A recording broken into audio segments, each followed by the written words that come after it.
Bonsoir à tous, très heureux de vous prendre en marche ce vendredi 3 avril 2020. Aujourd'hui, nous allons poursuivre l'étude relative aux lettres adressées aux différentes églises. Voilà, mais bien avant d'entamer l'étude de la quatrième lettre, il serait bien que nous fassions un résumé des trois précédentes lettres qui ont été décryptées.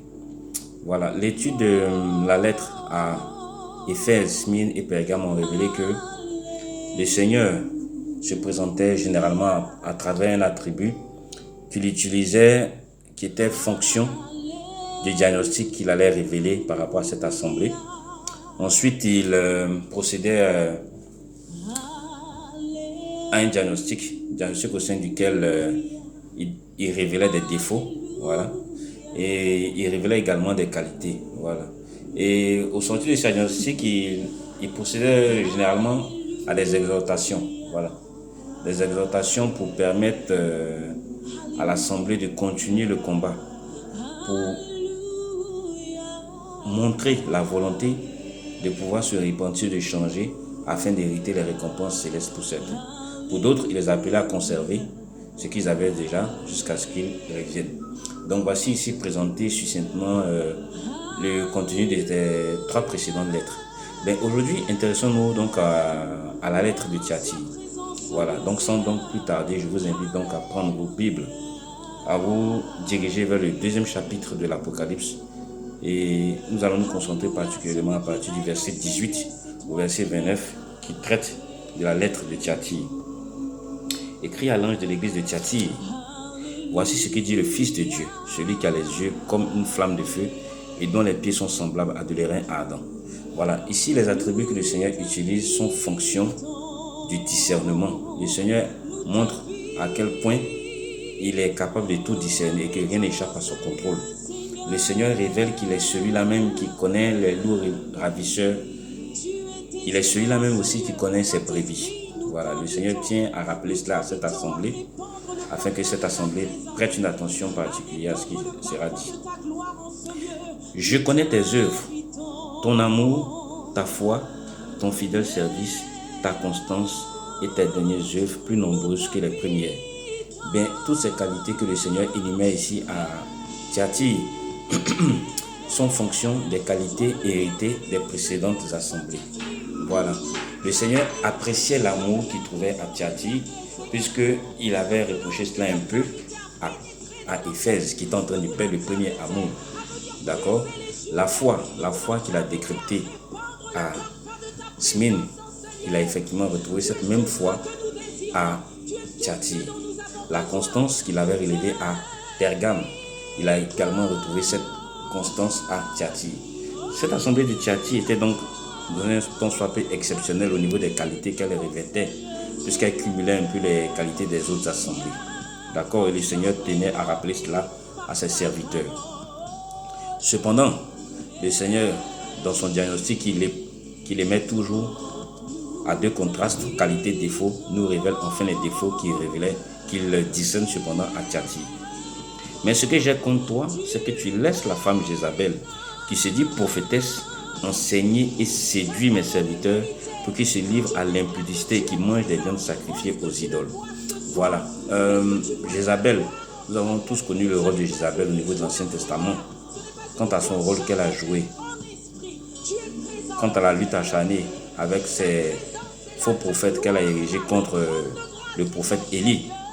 Nous savons tout ce qui s'est passé au niveau de l'Ancien Testament à ce niveau. Et bien le Seigneur, quand il utilise cette expression, la femme d'Isabelle, il ne s'agit pas exactement de cette même femme. Non. Le Seigneur utilise cette figure pour nous faire comprendre qu'il existe à Thyatire un groupe de personnes, d'accord, dans cette assemblée à Thyatire, qui donnent des prophéties qui sont supposées venir de lui, mais qui ne le sont pas. Cette assemblée enseigne des choses qui sont contraires à la parole de Dieu. D'accord? Cette assemblée agit de manière rebelle à la parole de Dieu. Et ce sont des choses qui sont d'abomination aux yeux du Seigneur. Et le Seigneur Jésus sait discerner ces choses et le décrypte afin que son serviteur puisse corriger le tir. D'accord? Voilà. Il y avait donc deux groupes à Thyatire, un groupe fidèle et un groupe infidèle. Et donc le Seigneur appelait son serviteur à ce que le groupe infidèle puisse se repentir et changer de comportement. Voilà. Et le Seigneur continue dans sa patience en disant, au verset 21, « Je lui ai donné du temps afin qu'elle se repentit et elle ne veut pas se repentir de son impudicité. Voici, je vais la jeter sur un lit et envoyer une grande tribulation à ceux qui commettent adultère avec elle, à moins qu'elle ne se répandent de leurs œuvres. » Quand le Seigneur utilise l'image de la jeter sur un lit pour lui donner une grande tribulation, il ne s'agit pas d'un lit physique, non. Le Seigneur utilise cette métaphore pour nous faire comprendre qu'il va la livrer à des esprits impurs, qu'il va la livrer à sa propre séduction afin qu'elle croie au mensonge et qu'elle y reste dans ce mensonge. Voilà. Tout comme Paul nous l'a révélé, que tous ceux qui seront frappés par l'esprit de séduction seront livrés à eux-mêmes. Dans 2 Thessaloniciens 2, Paul nous l'a révélé également. C'est cela même cette image que le Seigneur Jésus révèle ici. D'accord? Voilà, donc, une fois que le Seigneur laisse le temps dans sa bonté de se repentir, que la réponse ne vient pas, le Seigneur passe donc maintenant au jugement. C'est ce qu'il révèle ici à son serviteur.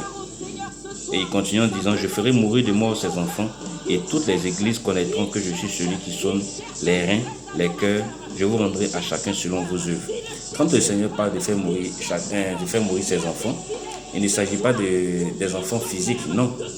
De tous ceux qui sont en train de commettre un adultère spirituel avec cette femme Jézabel, avec ce groupe de personnes qui est constitué et qui est en train de perdre le peuple de Dieu.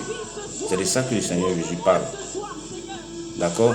La Jézabel, c'est le système qui est ici, qui est en train de combattre la parole de Dieu. Et donc, lorsqu'elle rallie des personnes à ce système, elle rallie des enfants. C'est un langage spirituel qui est parlé. C'est un langage spirituel qui est exprimé par la force du Saint-Esprit que le Seigneur révèle ici. D'accord?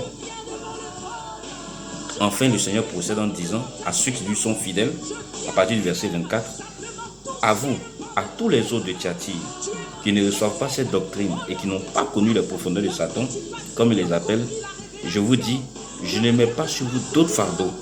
Seulement, ce que vous avez, retenez-le jusqu'à ce que je vienne. » D'accord? Le Seigneur révèle ici maintenant à son assemblée qui lui est fidèle, qu'il ne leur donnera plus un autre fardeau, il ne va plus les charger d'une autre épreuve, d'accord? Mais seulement il les appelle encore à la constance. Il les appelle à défendre ce qu'ils ont jusqu'à ce qu'ils reviennent. Et il continue maintenant en disant, à celui qui vaincra et qui gardera jusqu'à ma fin mes œuvres, je donnerai autorité sur les nations, enfin la récompense. Il prêtera avec une verge de fer, comme on brise les vases d'argile, ainsi que moi-même j'en ai reçu le pouvoir de mon Père. Et je lui donnerai l'étoile du matin, une autre récompense encore. Que celui qui a des oreilles entende ce que l'Esprit dit aux églises. Voilà. Donc voici ici décrypter la lettre à Thyatire. Donc je souhaite vous dire merci pour le temps que vous avez consacré à cette étude. Nous nous retrouverons une prochaine fois pour décrypter la lettre à Sardes. Voilà, d'ici là, je vous souhaite une bonne nuit. Que le Seigneur vous garde par son esprit.